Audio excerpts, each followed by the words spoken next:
In the beginning, when the world was still fresh and untainted, Adam, the first man created by God, walked the earth with his wife Eve. From their union, the world began to fill with people. Adam's descendants spread across the land, and as generations passed, the world grew. But so did the darkness that began to cloud the hearts of mankind. After Adam, his son Seth was born, a child born in the image of his father but carrying within him the hope of a better world. Seth's children, and the children of his children, walked in the ways of God, for a time. Their line was marked by wisdom and faithfulness, as they called upon the name of the Lord. But as the centuries turned, and the years became too many to count, the world began to change in ways that no one could have foreseen. Seth fathered a son named Enosh, and after Enosh, the generations continued. Each new family added more people to the earth, but also more pride, more ambition, and more hunger for power. The descendants of Adam began to spread across the land, their numbers swelling, but so did their greed, their lust, and their disregard for God's commandments. It was during this time, when the earth was growing heavy with sin, that the world began to descend into chaos. From the line of Seth, there was one man named Jared, and his son Enoch, a man who walked closely with God, even as evil began to creep over the earth. Enoch lived a life of righteousness, but his voice was a lone beacon in a growing storm. Enoch's grandson, Methuselah, lived a long life, the oldest man to ever walk the earth. But even Methuselah could not delay the coming darkness. His son, Lamech, named his own son Noah, unaware that this child would one day become the instrument of God's wrath. But before we get to Noah, we must understand the evils that took hold of the human race. As mankind multiplied, so did their wickedness. The heart of man grew corrupt. It was in the days of these generations that a terrible shift occurred. Men began to turn away from the God who had created them, and instead, their eyes were drawn to power and beauty in ways that led them astray. In the days when the sons of God came down to earth, something unthinkable happened. These sons of God were not mere men, they were beings of great power, angels who had once lived in the realms of heaven. But they saw the daughters of men, mortal women, and their beauty captivated them. In their desire, these heavenly beings chose to leave their first estate and take wives from among the daughters of men. These unions were forbidden. They were a perversion of the natural order, a rebellion against the will of God.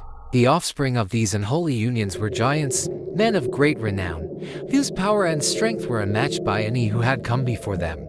They were mighty, but their hearts were filled with violence, and their ways were wicked. Their presence on the earth only brought more suffering, more pain, and more evil. As these giants roamed the earth, the human race began to feel the weight of their cruelty. There was no justice, no mercy, no peace. Man's heart was wicked from the inside out, and his thoughts were bent on evil continually. The people of the earth grew more corrupt as the generations passed. They lived for themselves and for their own desires. Murder, greed, and selfishness ruled their hearts. They no longer sought after the goodness of the Creator, but instead, they followed after their own vain imaginations. Their cities became filled with sin. Their temples were altars of false gods. The cries of the oppressed reached the heavens, but the earth seemed deaf to their pleas. The earth itself seemed to groan under the weight of mankind's evil. The land, once lush and green, was now barren, for the soil was soaked with the blood of the innocent. There was violence everywhere, and the world had become a place of chaos and suffering. The heart of God, who had once looked upon the creation and declared it to be good, was now grieved.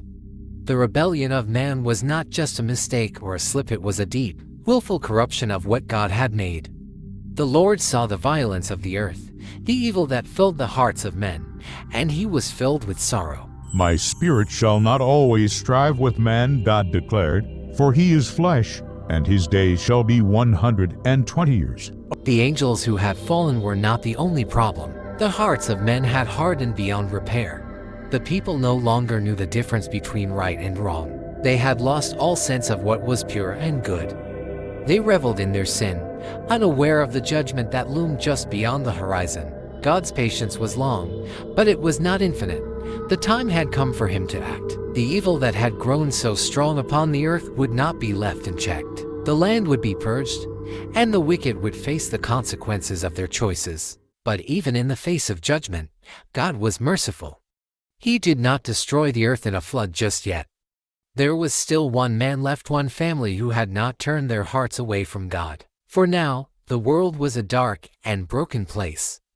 A place where men, once made in the image of God, had turned their hearts to evil. The legacy of Adam, the first man, had become a legacy of sin, and the earth cried out for deliverance. And so, God prepared to make a way where there seemed to be no way, a way to restore what was lost. But first, the darkness would have to be swept away, and the evil rooted out. And so, the story of the world's fall, of the descendants of Adam who had abandoned their Creator, marched toward its inevitable end.